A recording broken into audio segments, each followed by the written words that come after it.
Viewers, क्या हाल चाल है। उम्मीद करती हूँ आप सब खैरियत से होंगे। आज की जो वीडियो है सिंगर की मशीन को देखते हुए आपको अंदाजा हो ही गया होगा कि हमारी आज सिंगर की मशीन के बारे में वीडियो है। मेरे यूट्यूब के सब्सक्राइबर हैं, उनकी रिक्वेस्ट थी कि इनकी वर्किंग के बारे में बताएं कि इसके साथ अडाप्टर होता है या नहीं होता। तो आज उनकी फरमाइश पे मैं एक पूरी डिटेल वीडियो बनाऊंगी कि हम अपनी मशीन को कैसे इस्तेमाल कर सकते हैं, किस तरह से स्टार्ट करते हैं, इसके साथ अडाप्टर है या नहीं है, और जिसके फंक्शंस हैं हम इसको किस तरह से इस्तेमाल कर सकते हैं। आज जितने भी आप लोगों के भी माइंड में क्वेश्चंस आते होंगे कि ये रह गए, इंशाल्लाह आज मैं सारे आपके क्लियर कर दूंगी, और जो नहीं हुए वो इंशाल्लाह नेक्स्ट वीडियो में आपके क्लियर कर दूंगी। चलें स्टार्ट करते हैं अपनी मशीन से कि मशीन जो है सिंगर की इसके साथ अडाप्टर है या नहीं है। सिंगर की जो ये मशीन है 8280 8280 है, इसके साथ अडाप्टर नहीं है। इसके साथ दिया जाता है ये इस तरह का है, स्पीड कंट्रोलर है, इसको कहते होते हैं स्पीड कंट्रोलर। बात सिंगर की मशीन्स होती हैं जिनके साथ अडाप्टर होता है, उनका ये होता है कि जब अडाप्टर होता है तो वो अडाप्टर लगाना ज़रूरी होता है, क्योंकि अगर आप अडाप्टर यूज़ नहीं करेंगे तो आपकी मशीन का ख़राब होने के चांसेस ज़्यादा हैं। लेकिन मेरी मशीन के साथ अडाप्टर नहीं है, तो मैं ये बगैर अडाप्टर के यूज़ कर सकती हूँ आराम से। इसको लगाने का मेथड ये होता है कि हमारी जो कि ये साइड है आपको दिखा देती हूँ, ये चीज़ है, इसके अंदर मैंने अपना ये जो स्विच है अपना ये इधर मैंने एडजस्ट करना है ऐसे, ऐसे किया, गैस को लगा देंगे और ये इसके ऑन ऑफ का बटन है। ऑन करना हो तो हम ऐसे कर लेंगे, ऑफ करना हो तो हम ये ऑफ हो जाएगी। ये इसका होता है सिस्टम, ये लगा लेंगे। इसके लगाने के बाद फिर हमने ये जो कि तार है हमने अपनी प्लग में डालनी है, तो इस बटन से ऑन ऑफ करने से हमारी मशीन जो है वो स्टार्ट हो जाएगी। इसके बाद हमने ये बटन करना है पुश और ये हमारी मशीन हो जाएगी ऑन। ठीक है, जैसे ही मैं बटन अपना यहाँ हाथ से करूँगी तो ये हमारी मशीन हो जाएगी ऑफ। जैसे इसको ऑन करूँगी यहाँ से हमारी हो जाएगी ऑन, हम यहाँ से आराम से कंट्रोल कर सकते हैं। इसके बाद बारी आते ये हमारा है टेंशन, ये हमारा आ जाता है स्टिच लेंथ। स्टिच लेंथ का मतलब ये होता है कि जो हमारा मशीन का टांका होता है बड़ा छोटा करना हो, ये हमारा उसके लिए इस्तेमाल होता है। ये जो है हमारा ये है हमारा टेंशन रेगुलेटर। टेंशन रेगुलेटर क्या होता है कि इससे हमें ये होता है कि हमारे धागे का जो तनाव है, खिंचाव है वो कितना है। और ये है हमारा प्रेशर फुट है, प्रेशर फुट है। इसका क्या होता है कि हमने अगर बड़ी कपड़ा सी रहे हैं, हमने अपना पाँव थोड़ा नीचे करना है, तो हम यहाँ से इसको जब हम प्लस पे लेके जाएंगे तो ये हमारा जो पाँव जो लिफ्ट है ये थोड़ा सा नीचे हो जाएगा। जब इसको हम माइनस पे इस तरह से घुमाएंगे ना उल्टा, तो ये हमारा मोटा कपड़ा होगा तो ये उसके लिए होता है। ये हमारा रिवर्स का बटन है और ये है हमारे फंक्शंस। इंशाल्लाह ईद आने वाली है, मसरूफियत की वजह से मैं नहीं बना रही। ईद के बाद आप सिंगर की काफ़ी वैराइटीज़ देखेंगे, आपको मैंने इंशाल्लाह जब तमाम प्रॉब्लम्स है वो हल हो जाएंगी। तो ये हमारा हो गया ऑन ऑफ का। इसके बाद मैं आपको बताती हूँ कि हमने बॉबन्स में धागा कैसे भरना है और नलकी जो है वो कैसे लगानी है, फिर मैं आपको इसका इस्तेमाल भी बताऊँगी हम कैसे कर सकते हैं। सबसे पहले हमने भरना है भवन में धागा, तो हमने पहले नलकी को लगाना है ऐसे, आगे हमने स्टॉपर लगा देना है, ये लाजमी है। इसके बाद हमने क्या करना है, ये देखने वाली बात है, हमने ऐसे करना है ऐसे, ये देखें ये आ गया। इसके बाद हमने धागे को करना है ऐसे, ये जब आपको नज़र आ रहा है आपने इधर से गुजारना है अपना धागा, ये ऐसे। ऐसे करने के बाद आपने दोबारा इसको वापस लेके जाना है धागे को ऐसे, कोई मुश्किल नहीं है, बहुत इजी है। ऐसे करने के बाद ये है हमारे पास बोबन। बोबन्स में आपको नज़र आ रहा होगा सुराख, हमने धागा यहाँ से डालना है सुराख में, ये चीज़ आ गई ऐसे। इसके बाद हमने इसको, ये है हमारी बोबन वाइंडर है, इसमें हमने डालना है। इसको डालने के बाद हमने इसको करना है अब पुश, ये ऐसे। ठीक है, जब तक आप इसको ऐसे ही कर देंगे तो आपका बॉबन्स में धागा जो है वो नहीं होगा। फिर हमने धागा डाल दिया है बॉबन में, ये जब तक हम इसको आगे पुश नहीं करेंगे हमारा बॉबन में धागा भरना स्टार्ट नहीं होगा। ये यूँ है तो हमारा ये बॉबन धागा भरना जो है वो रुक जाएगा। इसको हम ऐसे करेंगे, ये ऐसे। इसके बाद हमने स्पीड कंट्रोलर को मैं हाथ से करके दिखा रही हूँ, आपने इसको बस हल्का सा ऐसे करना है स्टार्ट। ये देखिए ये हो गया। अब अपने धागा कटिंग कर लेना है यहाँ से। उसके बाद हमने मशीन को फिर चलाना है ऐसे।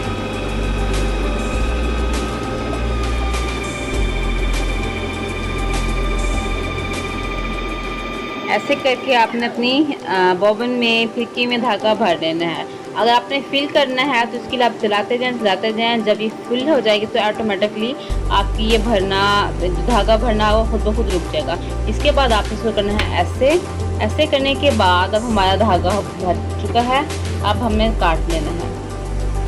ओके, ये हमने धागा भर लिया है बॉबिन में। अब ये है शटल केस, ठीक है, शटल है, इसको हमने शटल केस में लगाना है। ऐसे है ये, ऐसे करके हमने डालना है इसके अंदर ऐसे, फिर ऐसे करना है और ये ऐसे इसमें खिंचाव इतना हो कि धागा हमारा आराम से आ जाए। ये देखें, ऐसे करेंगे हमारा धागा जो है वो आराम से आ रहा है। बहुत टाइट ना हो और ना ही ये बहुत हमारा लूज होना चाहिए। इसके बाद हमने इसको लगा देना है अपने इधर, इसको ओपन करना है। ये ऐसे रखना है, ये आपको मैं दिखा दूँ, ये ऐसे और ऐसे। इसको आप पकड़ के लगाएंगे तो फिर ही आपका ये सेट होगा, वरना नहीं लगेगा। ऐसे करके छोड़ेंगे तो ये आपका खुद ब खुद ऑटोमेटिकली फिक्स हो जाएगा। इसको अपने यहाँ से पकड़ के फिर लगाना है। ये हमारा फिक्स हो गया। अब मैं आपको बताती हूँ कि अब हमने धागा किस तरह से डालना है। धागा डालने के लिए ये कुछ भी नहीं है, इसको हमने खोल लेना है, ऐसे लेके आना है। ये हमें गाइड कर रहा है हमने किस रुख जाना है। ऐसे हमने यहाँ पे ऐसे यहाँ से अब हम लेके आएंगे धागा अपना ऊपर, ठीक है। ऐसे ये जो हमारा है ना, ये चीज़ हमारी ऊपर होनी चाहिए कि आपको नज़र आ रहा होगा। ये हमारा धागे को लेके जाता होता है। इसके अंदर हमने धागा डाला ऐसे। इसके बाद हमने डालना है इसके अंदर, मैं आपको दिखा सकूँ, कोशिश करती हूँ। ओके, ये आपको नज़र आ रहा होगा, यहाँ से हुक सा बना हुआ। हमने हुक में से ऐसे पकड़ना है और ये ऐसे डालना है। ये डल गया। इसके बाद हमने अपनी नीडल्स में धागा डालना है, ठीक है, बहुत इजी है। इसका पाँव नीचे करें और धागा डाल लें ऐसे। धागा हम करेंगे ऐसे और फिर हम इसको करेंगे ऐसे। ये देखिए, ये हमारा धागा नीचे वाला ऊपर आ चुका है। ऐसे कर देंगे और इसको हमने कर देना है पीछे। लिफ्टर बार को उठा के इसको करना है पीछे और यहाँ पर सक्सेसफुली बहुत से लगा देंगे इधर। अब आता है बारी जो स्टिचिंग की, कि हम स्टिच कैसे करें, तो वो भी मैं आपको बता देती हूँ। इसके लिए मैंने लिया है ब्लैक कलर का कपड़ा। ये कपड़ा आ गया। इसमें कोशिश करें जो आपको नीडल्स दी जाती हैं ना मशीन में, आप वही यूज कपड़े के लिए कोशिश करें कि आप 14 नंबर की सुई यूज़ करें। जैसे कि हमारे लोन के कपड़े हो गए, तो इसमें भी हमारी 14 नंबर की सुई बहुत सही रहती है। जिससे थोड़ा सा और मोटा स्टफ़ आ जाता है। काटन में 16 नंबर की, और ज़्यादा मोटा आ जाए जैसे लेदर हो गया, जीन्स हो गई, तो इसमें 18 नंबर की आप सुई जो है वो इस्तेमाल कर सकते हैं। अब मैं आपको बताती हूँ क्या करना है। अब मैंने जो रखा हुआ है ना, इसकी ये 3 और 4 के दरमियान में है, ठीक है। ये हमारी 3 और ठीक है, ये है 3 और 5 के दरमियान में 4 में रखी हुई है मैंने। और जो स्टिच लेंथ है हमारी, ये मैंने रखी हुई है अपनी भी 2 पे रखी हुई है। अगर आपको जितनी बड़ी चाहिए हो आप कर सकते हैं। मैं आपको भी करके भी दिखा देती हूँ। मैंने 2 पे रखी हुई है ये, ठीक है। ये मैंने रखी है 2 पे, ये 3 पे और ये फिर 4 पे। ऐसे होता है। मैं 2 पे रख के आपको स्टिच करके दिखाती हूँ कि इसमें हमारा कितना होता है टांका। प्रेशर फुट जो है आपको दिखाने के लिए ऊपर रखा है, आप इसको रखेंगे नीचे और अपने पाँव की मदद से अपनी मशीन को चलाएंगी। इसको आप जितना पुश करेंगे आराम से मशीन आपकी आहिस्ता चलेगी। जितना ज़ोर से करेंगे इसकी स्पीड उतनी ही ज़्यादा होती जाएगी। मैंने अपना स्पीड कंट्रोलर रख दिया है नीचे। अब अपने पाँव से मैं इसको चला रही हूँ। अब आपको बता देती हूँ, ये देखो।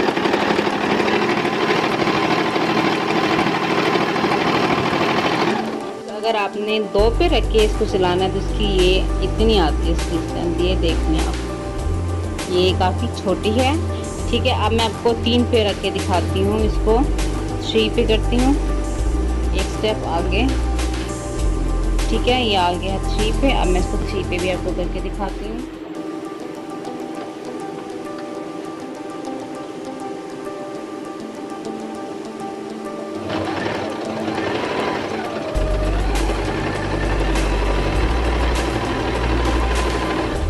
सिंगर की मशीन की एक खासियत जो मुझे बहुत अच्छी लगती है वो ये है कि इसमें कटर है, पर आप आराम से अपना धागा आराम से धागा तोड़ सकते हैं, आपको ढूंढना नहीं पड़ता। ठीक है, अब इसकी आई है 3 पे।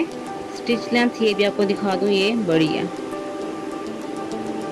सीरियस। ये चीज़ अगर आपने कपड़े स्टिच कर रही हैं तो आप 2 पे रखे सिएं। अगर फोल्डिंग वगैरह करी हैं बाजू की चाक की तो आप 3 पे रखे देखे तो सही है। 4 पे जो मज़ीद आप करेंगे तो ये आपकी मज़ीद और बड़ी हो जाएगी। ये हमें फ्रिल के लिए चुनर्स देने के लिए जो है वो ज़्यादा सही रहता है। ये हमारा हो गया कि ये हो गया कि स्टिच लेंथ हमें कितनी कैसे रखनी चाहिए। जो 1 और 0 के दरमियान होती है ये हमारी कांच के लिए और एप्लिक वर्क के लिए इस्तेमाल होता है। इसका इस्तेमाल भी इंशाल्लाह मैं आपको बताऊंगी। और अब बात आ जाती है इसकी टेंशन रेगुलेटर। असल में ये है क्या? असल में हमारे कपड़े पे खिंचाव आ रहा होता है। ठीक है ना, अगर आप मैं आपको दिखाती हूँ, ये देखिए हल्का सा आपको फील हो रहा होगा कि इसमें है खिंचाव। तो कपड़ा हमारा ना उसमें चुनट से आ रहे हैं तो हम इससे सेट करते होते हैं, इससे। ये असल में होता क्या है ये मैं आपको नॉर्मल मशीन से भी बताती हूँ क्या होता है। ये है मेरे पास नॉर्मल मशीन है। ये जो हमारा मैंने आपको बताया था अभी कि ये टेंशन रेगुलेटर होता क्या है, असल में ये चीज़ होती है, ये जो हमारी मशीन में होती है ना। अगर जिन्होंने न्यू सिंगर के लिए इनकी अम्मियों के पास ये पड़ी होगी, ऐसे वो जो यूज़ करते उनको अच्छी तरह से पता होगा कि हमारा जो धागा खिंचाव ज़्यादा आ रहा है उसको लूज़ करने के लिए, अगर बहुत लूज़ आ रहा है तो टाइट करने के लिए इस्तेमाल होता है। ऐसे ही ये भी हमारा धागे को लूज़ और टाइट करने के लिए इस्तेमाल होता है। इसका और कोई नहीं है, परेशान ना हो। अक्सर लोग परेशान हो जाते हैं कि इसमें ये भी दिया हो, तो ये इसका पर्पस है क्या? असल में इसका मकसद है ही यही। अगर हमारे कपड़े में चुनट्स आ रहे हैं इसका मतलब है कि हमारा इसमें खिंचाव जो है वो बहुत ज़्यादा है, तो हम इसको कपड़े के मुताबिक एडजस्ट कर लेंगे। 3 पे कर लेंगे, 2 पे कर लेंगे। अमूमन जो है 4 पे वो सही रहता है, ठीक है ना, नॉर्मल रहता है। यहाँ पे आप करेंगे तो खिंचाव ज़्यादा हो जाएगा, यहाँ पे आप करते जाएंगे तो आपको थोड़ा लूज़ होता जाएगा। ये आप देख रहे हैं आपका कितना है। और साथ में अगर आपका ज़्यादा भी लूज़ आ रहा है तो हमने जो हमारा प्रेशर फिट बार है इसको भी हमने थोड़ा टाइट कर देना होता है, तो ये इसलिए होता है। आई होप जो मसला हो रहा होता है हमें कितना रखें क्या रखें तो ये आपका क्लियर हो चुका होगा।